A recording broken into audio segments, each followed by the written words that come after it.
And go. Hello and welcome to this special festive edition of Bydandy's Christmas Craft Club, brought to you on Christmas Eve from the Gordon Highlanders Museum. Today we will be making our very own miniature Bydandys, using none other than one of these, a toilet roll tube or a kitchen roll tube. Now in the comments section below you will find a pre-printed template which has Bydandy's face and the sizes of the different bits of paper you'll need to cut out to make your Bydandy. Step 1. Once you've cut out all the different shapes from our template that you need to make our Bydandy, you'll need to colour in his face.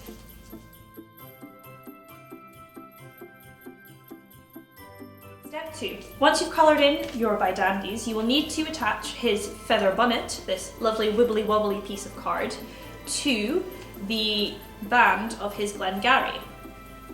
So secure with some glue.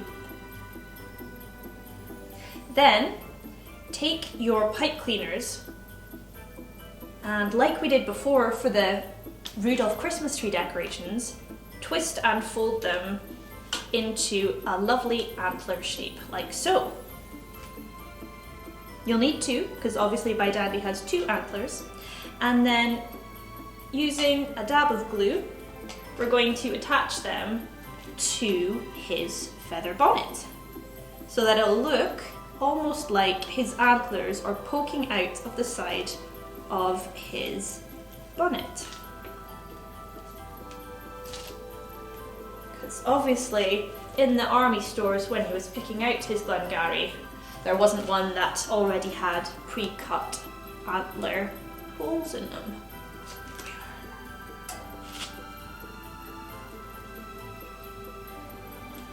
So we'll just press that down nice and firm. And there you have it, Bydandy has his antlers. Step 3, once you've assembled the very stylish antlers for Bydandy, we're going to move on to assembling his lovely scarlet red tunic. So taking the slightly wider of the oblong shapes in our template, you can cut it out in a lovely red like Bydandy, or really any colour to personalise your Bydandy tunics. And then picking up the two thinner pieces, we're going to assemble them in a crisscross shape like this, and then we're going to glue them on to the centre part of our tunic piece. And this is what's known as his cross belt, which a lot of the Gordon Highlanders would have worn in the army. There we are. Step 4. Now that we've made his tunic, we're going to move on to Bydandy's kilt.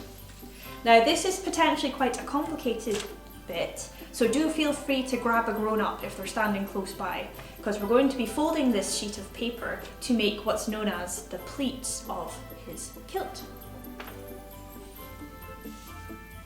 So you start at one end and then you fold the paper over, and then you turn the paper over and fold it back on itself, and then you repeat this process to the other end of the paper.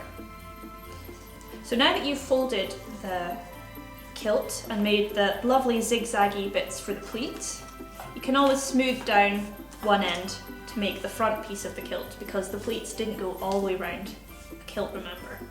You can see that in the lovely Bydandy figure here.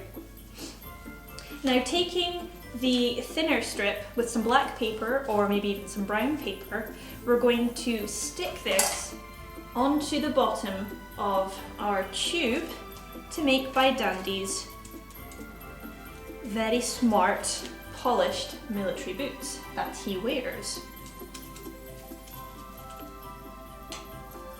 So we're going to place the paper on the bottom end of our tube and then rolling it round,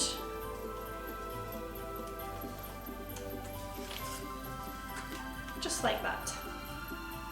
And then we can attach the kilt over the shoes like that.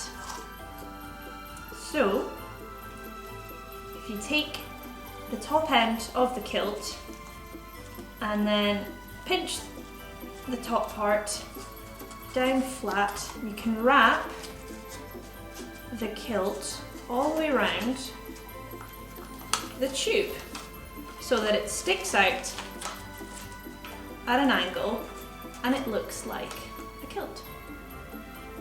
Next, we're going to add Bydandy's tunic to the tube. So, again, using tape or glue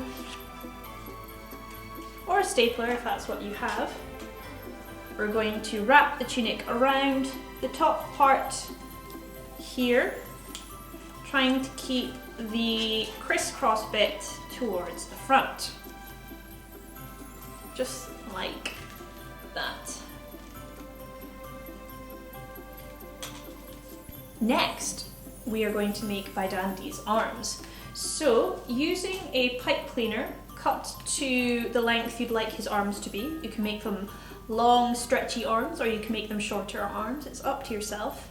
And then, using our template, you can cut out the outlines of Bydandy's hands. We'll attach those to the pipe cleaners.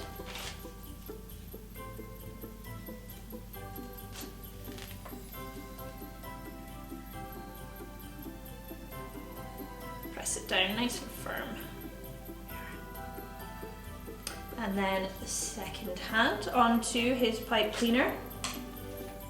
Take a pair of scissors and do grab a grown-up so they can help you with this part if need be. Cut a small slit into the top of the tunic on one side and then on the other side with the scissors.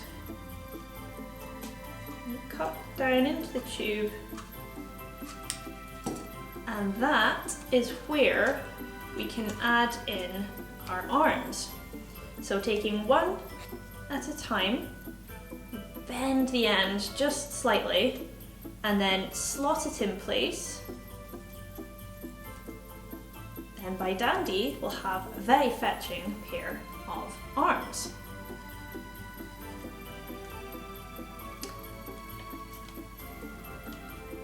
And the last thing to do after that point is to attach his head.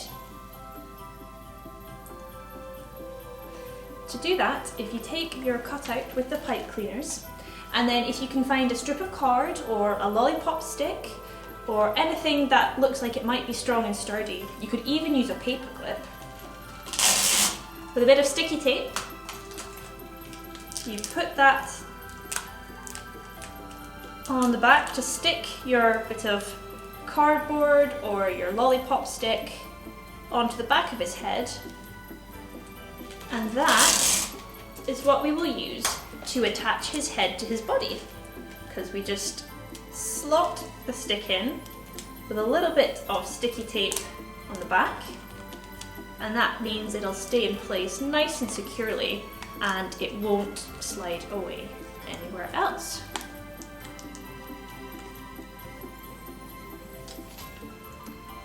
And there you have it, your very own miniature Bydandys.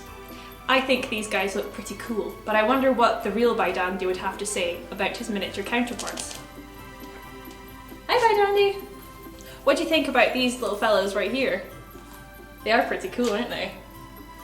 Oh, excellent. It's got the thumbs up of approval from Bydandy. Well, that about wraps it up here from Bydandy's Christmas Craft Club. Thank you very much to everyone who has watched these videos the past few weeks, who has taken part and made their own fantastic creations. All that's left to say is a very, very happy Christmas from the Gordon Highlanders Museum, and we look forward to welcoming you back in the new year when we reopen in spring.